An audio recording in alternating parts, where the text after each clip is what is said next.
Bonjour frères et sœurs, nous sommes à Saint-Denis et nous donnons un bonjour aussi à tous les frères et sœurs qui se trouvent dans le monde entier, à l'Hexagone et à l'île Maurice, un peu de partout. Amen, alléluia.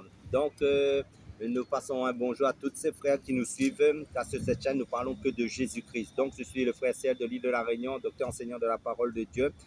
Bienvenue à toutes les nouvelles personnes qui se connecteront à la chaîne. Nous allons parler des idées préconçues que les personnes ont dans le cœur vis-à-vis des frères et des sœurs, qui sont des idées, en fin de compte, qui n'est pas fondée, qui est de l'orgueil ou qui est, en fin de compte, de jugement, en fin de compte, qui minimisent les frères ou qui n'ont pas, comment dire, qui rabaissent les frères ou sinon qui n'ont pas, comment dire, cette sagesse, comme il dit, parce que la sagesse d'en haut est premièrement pure, ensuite pacifique, modérée, conciliante, plein de miséricorde et de bons fruits, exemple de duplicité, d'hypocrisie. Le fruit de la justice est semé dans la paix par ceux qui recherchent la paix. Frères et sœurs, avons donné la parole, en fait, compte, idées préconçues, c'est, en fin de compte, le synonyme, c'est un préjugé. Préjugés, oui. En fin de compte, nous ne devons pas, parce que le Seigneur dit, regarde ton frère au-dessus de toi-même, supérieur à toi-même. Donc, nous ne devons pas avoir des préjugés toutes faites sur un frère, sur une sœur par rapport aux autres ministères que nous pouvons suivre comme que des foules le suivent ou sinon des ministères qui ont la grâce et que Dieu, en fin de compte, permet à des foules de les suivre quand nous suivons comment dire, de ne pas prendre des partis pris ou sinon du favoritisme, de nous comparer les uns les autres parce que chacun de nous a sa grâce spécifique que le Seigneur a mis dans sa vie. Donc chacun doit évoluer dans le couloir, dans la grâce que Dieu a mis dans sa vie et les autres frères, les autres sœurs ne doivent pas faire des comparaisons des ministères parce qu'à un moment donné, Pierre, en voyant le disciple que Jésus aimait, suivait Jésus, à un moment donné, Pierre a demandé, mais qu'arrivera-t-il à celui-ci? Jésus a dit, suis-moi, en fin de compte, de ne pas faire cas et de ne pas te poser des questions par rapport à ce frère-là. Parce qu'en fin de compte, chacun doit suivre sa ligne à laquelle Dieu a tracé devant lui, dans sa grâce, dans son appel. Et les autres frères ne doivent pas avoir de faire des comparaisons avec des frères ou des sœurs pour voir qui prêche mieux, qui est le mieux, et comment dire, ou rabaisser un frère, dire, ah, lui prêche moins bien. Parce qu'en fin de compte, le petit pouce, le petit doigt ou le pied, la main, chacun a son rôle dans le corps de Christ. Donc chacun est unique, il n'y a pas de photocopie dans le corps du Christ. Donc chacun Dieu l'aime et le plus grand don que Dieu nous a donné, c'est la vie éternelle, c'est son esprit. Nous sommes tous égaux devant le Seigneur, mais les grâces divergent, chacun a son travail, parce que le Saint-Esprit de Dieu a travaillé dans sa vie. Donc nous ne devons pas avoir des idées préconçues, des jugements toutes faites sur un frère, sur une sœur, par rapport à la grâce que Dieu a mise sur sa vie. Nous avons vu que Jésus même, sur son compte, il y avait le préjugé, après il y avait aussi les idées préconçues, en fin de compte, et il disait cet homme qui sort du ciel, le pain du ciel, Oui. qui descend du ciel, Amen. en fin de compte, il disait que lui qui sortait à Nazareth, comment il peut sortir du ciel? Puis il y avait des préjugés, c'est ça. Amen. Même à des fois, le Seigneur disait, les disciples disaient, mais Seigneur, qui est le plus grand? En fin de compte, il voulait savoir qui est le plus grand. Alors le Seigneur dit que celui qui veut me servir, qu'il soit l'esclave de tous en fin de compte. Donc ça veut dire le plus grand, c'est celui qui est au service de tous les autres en fin de compte. Et c'est ça veut dire, parce que dans le royaume de Dieu, il dit de ne pas être comme les ministres de ce monde. Ça veut dire que celui qui veut servir, en fin de compte, qu'il soit l'esclave de son frère, de sa sœur, de tous les autres. C'est lui-là qui est le plus grand. Et à un moment donné, le Seigneur a pris un petit enfant, a dit celui qui accueillera en mon nom un petit enfant comme celui-ci, en fin de compte, m'accueille moi-même en fin de compte. Donc, même celui qui donnera un verre d'eau à un de ces petits qui croient en lui ne perdra pas sa récompense. Donc, le truc, c'est quoi? Ce qu'il faut saisir, c'est que nous devons pas... ça veut dire que ça, c'est des idées du monde, ça c'est charnel en fin de compte.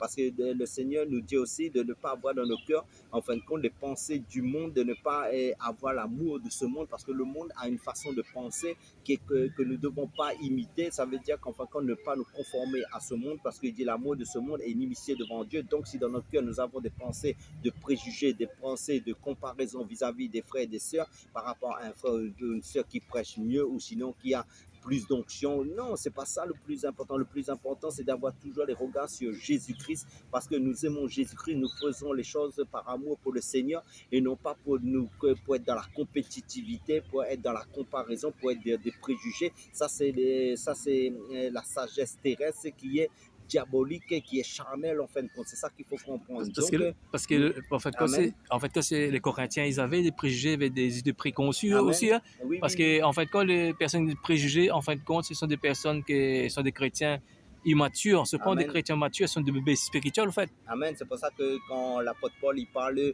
par rapport aux chrétiens, ils avaient les dons, ils avaient la connaissance, mais le problème c'est que les fruits de l'esprit n'étaient pas travaillés en eux, l'amour, la paix, et regarder les autres supérieurs à soi-même, ça veut dire que son frère, sa soeur.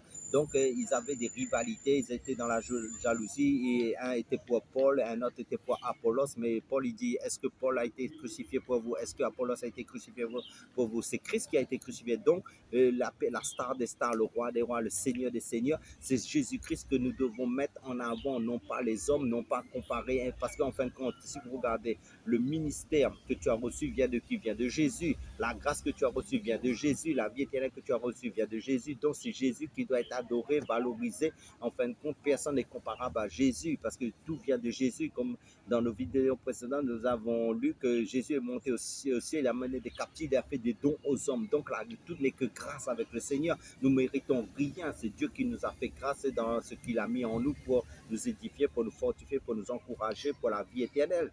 En fin de compte, ce qui ont des préjugés, c'est l'affaire assez proche, hein, comme Jésus. Nous avons vu que même sa mère avait des préjugés contre Jésus. Elle me disait, mon fils, c'est un insensé, c'est un fou, en fait. Même dans l'ancienne alliance, je vous donne un exemple. Là, ça me vient. Merci Seigneur pour cette grâce que tu me fais.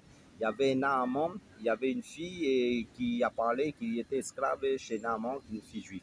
Mais à un moment donné, il dit, Naaman, tu sais, en Israël, là-bas, il y a un serviteur Élisée. Si tu vas le voir, tu seras guéri, parce qu'il avait la lèpre. Mais en arrivant en Israël là-bas, il va voir Élisée. Élisée n'est même pas sorti vers Naaman, qui était un soldat, je crois, de la Syrie. Il a dit à son serviteur, dis à Naaman, quand tu vas arriver à Israël, va dans le Jourdain, plonge-toi 7 fois dans l'eau et ta peau va guérir, tu vas redevenir comme un petit bébé, une peau tout neuve. Mais Naaman, il avait des préjugés. Il a dit, ben, dans mon pays, en Assyrie, il y a des fleuves, il y a la Mana, il y a toutes sortes de fleuves là-bas, mais j'aurais pu me plonger dans là-bas, j'aurais été guéri. Mais là, je suis venu en Israël et lui, il n'est même pas sorti de sa maison, le prophète Élisée, pour me venir vers moi. Il envoie son serviteur et là, il me dit, plonge 7 fois. Mais le serviteur dit, Naaman, tu sais, si le prophète t'avait dit de faire quelque chose de difficile, tu aurais fait. Mais maintenant, il te dit de plonger 7 fois dans le Jourdain. Il est parti, il a plongé 7 fois, il s'est guéri. Mais à un moment donné, il est venu vers Élisée, en fin de compte, et quelque part, il avait honte parce qu'il avait des préjugés. Ça veut dire qu'à des fois, Dieu va utiliser des personnes que toi, tu auras des préjugés contre ces personnes-là pour t'instruire, pour te faire pour accomplir des choses glorieuses dans ta vie. Et toi, tu vas passer à côté de la bénédiction des personnes que tu vas minimiser, que tu auras des préjugés. Et Dieu travaille des fois comme cela. Parce que nous avons d'autres exemples dans la Bible. Ça veut dire qu'il y a des personnes qui avaient des préjugés sur certaines personnes.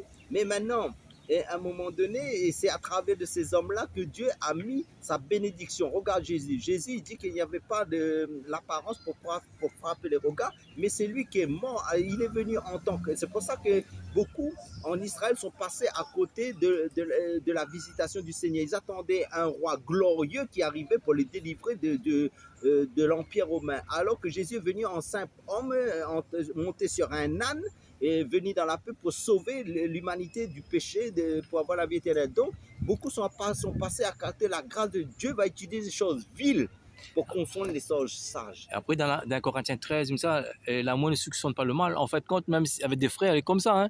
Enfin, là-dessus, on voit que soupçonne le mal parce qu'en fait, compte, des préjugés, des idées préconçues. Oui, mais parce c'est charnel. en fait, compte, parce que moi-même, j'ai eu cette expérience. Hein, et à l'époque, il y avait des sœurs. En fait, compte, à chaque fois que je disais quelque chose, en fait, compte, il va faire des recherches pour voir ce que je disais. En fait, compte, il confirme, mais le passé va confirmer. En fait, compte, ce sont des préjugés, en fait. Oui, parce que l'esprit de ce monde, d'ailleurs, c'est l'esprit du monde, parce que le monde, en fin de compte, a ses préjugés, ce monde a ses pensées, a sa mentalité. C'est pour ça que le Seigneur veut que nous ayons un changement de mentalité, que nous ne pensons pas comme le monde, nous pensons selon l'esprit. Des fois, Dieu, pour nous confondre, qu'est-ce qu'il fait? Il met sa gloire dans des personnes, en fin de compte, qu'on va minimiser, qu'on aura des préjugés. Et en fin de compte, des gens, des fois, il y a des hommes qui sont petits, ou sinon des personnes qui sont grosses, selon le monde qu'on n'aimait pas, ou sinon des personnes qui sont petites ou sinon des personnes qui ont des préjugés, mais Dieu déverse sa bénédiction dans ces personnes-là pour que tu sois béni. Et toi, si tu as de l'esprit qui n'est pas, comment, si tu n'es pas éclairé, en fin de compte, tu vas passer à côté de la bénédiction du Seigneur. Et là, tu vas te mordre les doigts. Tu dis, ah, je passais à côté de la grâce du Seigneur à travers de mon frère, de ma soeur qui avait cette grâce en lui qui était pour moi. Et beaucoup de fois, ils passent à côté de leur ministère, peut-être à cause de ces préjugés, de ces raisonnements humains. Parce qu'on voit aussi même dans le monde, on voit que quelqu'un qui n'est pas bien habillé, hein, on voit des préjugés, on a des idées préconçues, en fait, compte. Ils sont surpris parce que cet homme dans une grande maison, de grands voitures, il y a beaucoup de voitures, ils sont choqués, en fait, comme toi. Oui, mais en fin de compte, quand vous lisez dans le livre de Corinthiens, Dieu a-t-il choisi les choses, Dieu a choisi les choses viles, les choses qui n'est pas intelligent. Même les apôtres, Dieu n'a pas choisi des personnes lettrées, il a choisi des personnes illettrées, il a mis son esprit dedans, mais enfin pour annoncer son royaume, pour annoncer sa parole en fin de compte. Et Dieu n'a pas changé, Dieu va toujours aller à contresens de la mentalité de ce monde pour confondre l'esprit de ce monde et les personnes qui vont passer à côté. Pourquoi? Parce que dans leur cœur, il faut changer de mentalité. C'est pour ça que je dis, ne vous conformez pas au siècle présent, mais soyez transformés par le renouvellement de l'intelligence afin que vous discerniez quelle est la volonté de Dieu, ce qui est bon, agréable et parfait. Et des fois, c'est dans ton frère, dans ta soeur que tu vas minimiser, dans les personnes que tu vas, comment dire, ne pas faire un cas avec. Là, Dieu va les utiliser pour sa gloire en fin de compte, parce que Dieu dit, ne donne pas sa gloire à un homme, mais sa gloire est parce qu'il dit, c'est de lui, par lui et pour lui sont toutes choses en Yahushua Mashiach, pour la gloire de Dieu le Père, en Jésus-Christ. Donc pourquoi?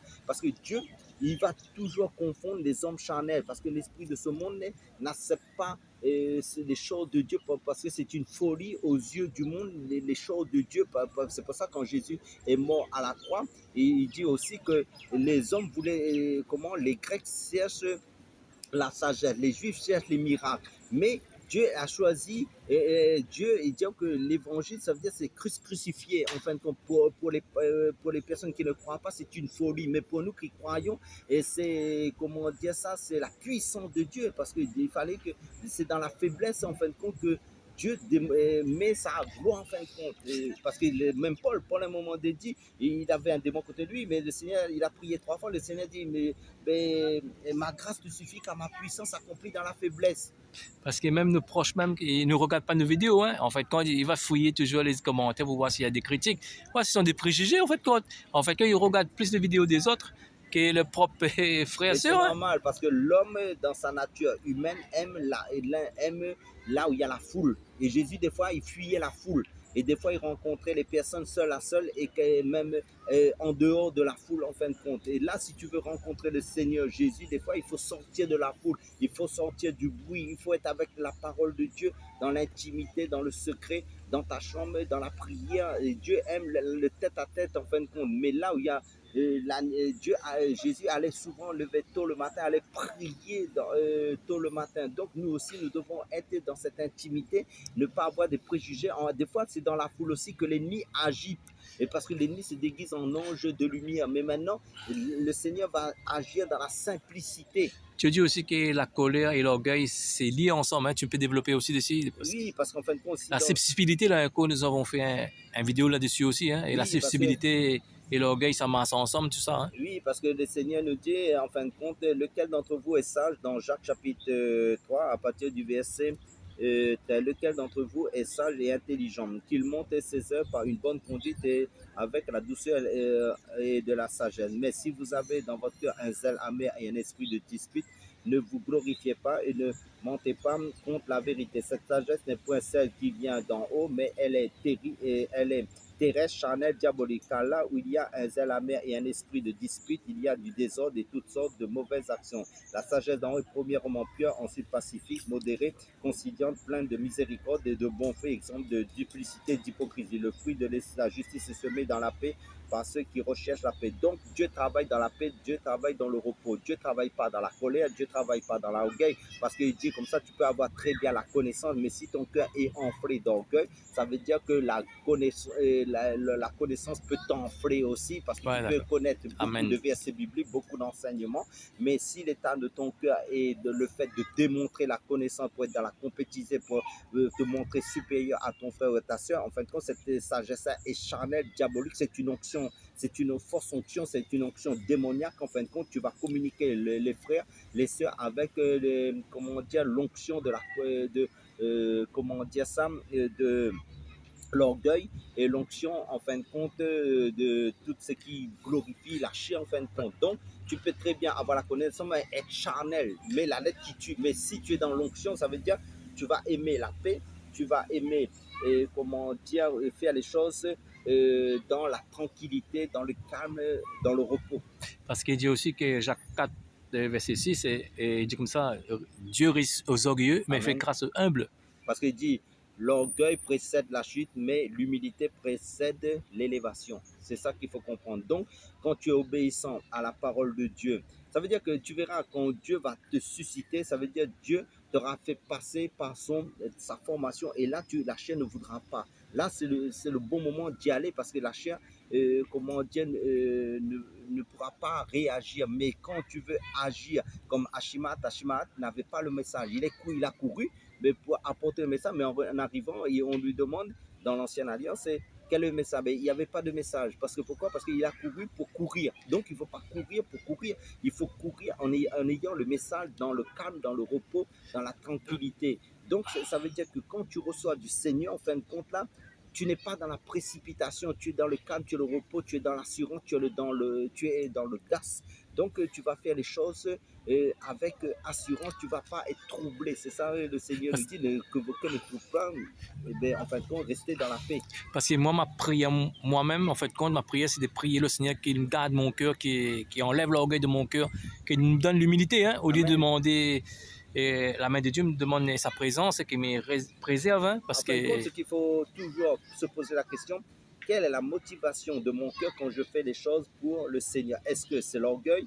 Est-ce que c'est pour après me rendre compte que je suis un vase inutile parce que le Seigneur a dit, après avoir fait le travail, de reconnaître que c'est le Seigneur a fait, que toute la gloire soit pour lui. Mais par exemple, si tu fais les choses par orgueil, ou tu fais les choses dans la colère, ou tu fais les choses pour faire et pour démontrer aux hommes que tu connais, ben, en fin de compte, cela est c'est un esprit qui n'est pas l'esprit de Dieu. Ça veut dire c'est le camp de l'ennemi qui est en train d'agir parce que tu peux très bien avoir la connaissance, mais si tu es dans la précipitation, si tu es dans les fruits qui glorifient la chair, donc vaut mieux, je te dis, ben, en fait, il faut revoir aussi ta conversion. Pour terminer, frère Serge, pour terminer, je vous dis, restez dans le calme, restez dans la tranquillité et faites ce que Dieu a mis sur votre cœur dans la paix, dans la tranquillité. Ne soyez pas troublés, que toute la gloire soit pour le Seigneur Jésus-Christ dans ce qu'il fait à travers de nos vies. Et soyez tous bénis et à la prochaine vidéo. Sois béni. Amen.